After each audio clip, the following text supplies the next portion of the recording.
Assalamualaikum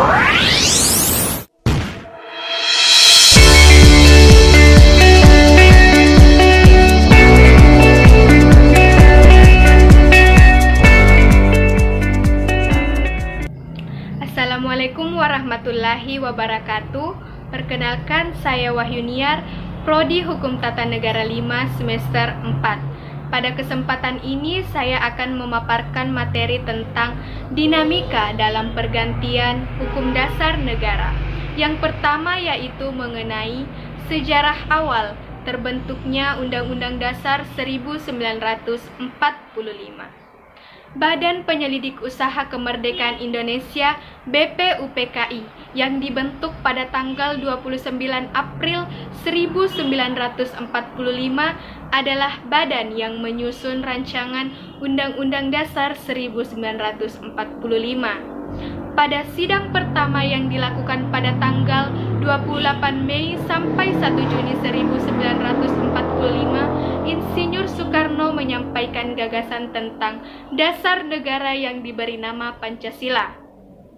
Pada tanggal 22 Juni 1945, BPUPKI membentuk Panitia 9 yang terdiri dari 9 orang untuk merancang naskah Piagam Jakarta yang akan menjadi naskah pembukaan Undang-Undang Dasar 1945.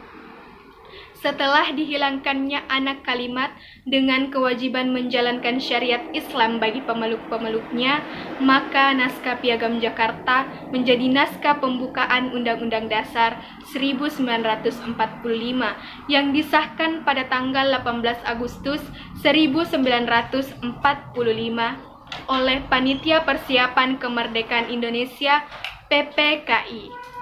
Pengesahan Undang-Undang Dasar 1945 dikukuhkan oleh Komite Nasional Indonesia Pusat (KNIP) yang bersidang pada tanggal 29 Agustus 1945. Kemudian yang kedua mengenai tujuan pembentukan Undang-Undang Dasar 1945 sebagai Konstitusi Negara Indonesia. Tujuan pembentukan konstitusi dari sebuah negara ada dua. Yang pertama, untuk memberikan pembatasan dan pengawasan terhadap kekuasaan politik. Yang kedua, untuk membebaskan kekuasaan dari kontrol mutlak para penguasa dan menetapkan batas-batas kekuasaannya. Kemudian yang selanjutnya yaitu masa pemberlakuan Undang-Undang Dasar Negara Republik Indonesia. Poin pertama mengenai masa pemberlakuan Undang-Undang Dasar Republik Indonesia 1945 periode pertama. Proklamasi Negara Kesatuan Republik Indonesia. Setelah Indonesia menyatakan kemerdekaannya, maka konstitusi yang digunakan adalah Undang-Undang Dasar 1945. Bentuk negara Republik Indonesia adalah kesatuan dan bentuk pemerintahannya adalah republik, sedangkan sistem pemerintahan yang dianut adalah presidensial, sehingga Presiden menjabat sebagai kepala negara sekaligus sebagai kepala pemerintahan. Namun, sebagai negara muda yang baru memperoleh kekuasaannya, Undang-Undang Dasar 1945 belum dapat dilaksanakan secara murni dan konsekuen karena bangsa Indonesia masih fokus pada upaya untuk mempertahankan kemerdekaan tersebut. Kemudian poin kedua, masa pemberlakuan Konstitusi Republik Indonesia Serikat RIS 1949. Berdasarkan Konstitusi RIS, bentuk negara Indonesia adalah federal atau serikat. Ciri yang menonjol adalah kedaulatan pemerintah pusat diperoleh setelah negara-negara bagian menyerahkan sebagian kedaulatannya, sebagian kedaulatan keluar, dan sebagian kedaulatan ke dalam. Menurut ketentuan pasal-pasal yang tercantum dalam Konstitusi RIS, sistem pemerintahan yang dianut adalah sistem pemerintahan parlementer. Kemudian poin ketiga mengenai Masa pemberlakuan Undang-Undang Dasar sementara 1950. Meskipun ditetapkan tanggal 15 Agustus 1950, namun Undang-Undang Dasar sementara 1950 baru berlaku pada tanggal 17 Agustus 1950. Sistem pemerintahan Indonesia pun mengalami perubahan. Sistem pemerintahan yang dijalankan adalah parlementer dan bentuk negaranya kembali ke kesatuan. Hal ini ditegaskan dalam pasal 1 ayat 1 Undang-Undang Dasar sementara 1950 yang berbunyi, Republik Indonesia yang merdeka dan berdaulat adalah suatu negara hukum yang berbentuk kesatuan. Bentuk negara kesatuan merupakan kehendak dari rakyat Indonesia.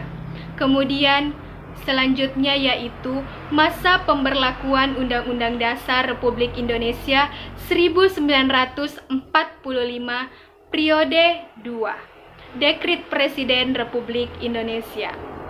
Karena situasi di Majelis Konstituante pada tahun 1959 yang panas dan banyak kepentingan partai saling tarik ulur politik sehingga gagal menghasilkan konstitusi baru.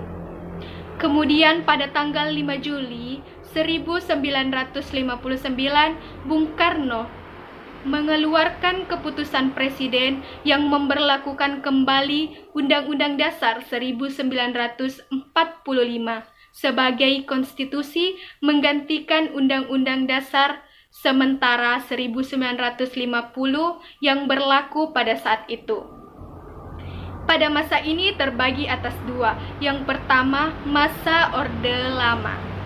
Pada masa Orde Lama ini Indonesia memasuki periode demokrasi terpimpin. Presiden Soekarno menjabat sebagai presiden sekaligus sebagai kepala negara. Karena sistem pemerintahan yang dianut adalah sistem pemerintahan presidensial. Nah, demokrasi terpimpin ini berdasar pada sila keempat Pancasila, yaitu kerakyatan yang dipimpin oleh hikmat kebijaksanaan dalam permusyawaratan perwakilan. Kemudian yang kedua yaitu masa Orde Baru. Sebagai pemegang super semar, Soeharto memegang kepemimpinan sejak tahun 1966. Namun, mulai secara resmi menjalankan pemerintahan setelah dilantik oleh MPRS pada tahun 1968. Pada masa pemerintahan Soeharto ini dikenal dengan Orde Baru, sedangkan pemerintahan sebelumnya dikenal dengan Orde Lama.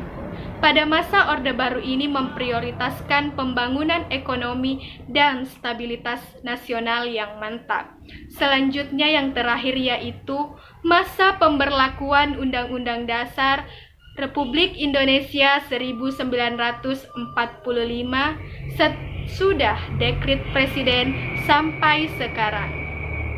Masa Orde Baru memegang pemerintahan selama 32 tahun setelah Soeharto mengundurkan diri dan digantikan dengan masa reformasi yang dijadikan gerbang perubahan untuk mewujudkan kehidupan bangsa Indonesia yang lebih baik. Pada era ini, rakyat mempunyai banyak tuntutan reformasi, salah satunya yaitu perubahan terhadap Undang-Undang Dasar 1945.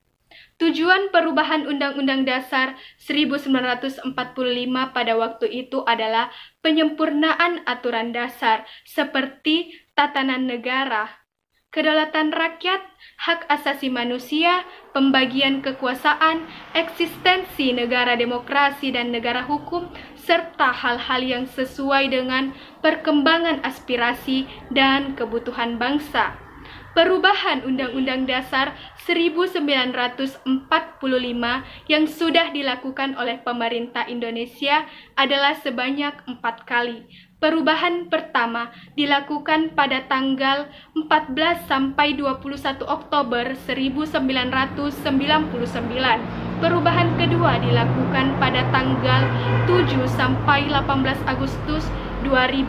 Perubahan ketiga dilakukan pada tanggal 1 sampai 9 November 2001 dan perubahan terakhir yaitu keempat dilaksanakan pada tanggal 1 sampai 11 Agustus 2002. Demikian pemaparan materi dari saya mengenai dinamika dalam pergantian hukum dasar negara. Semoga bermanfaat. Kurang dan lebihnya mohon dimaafkan. Wassalamualaikum warahmatullahi wabarakatuh.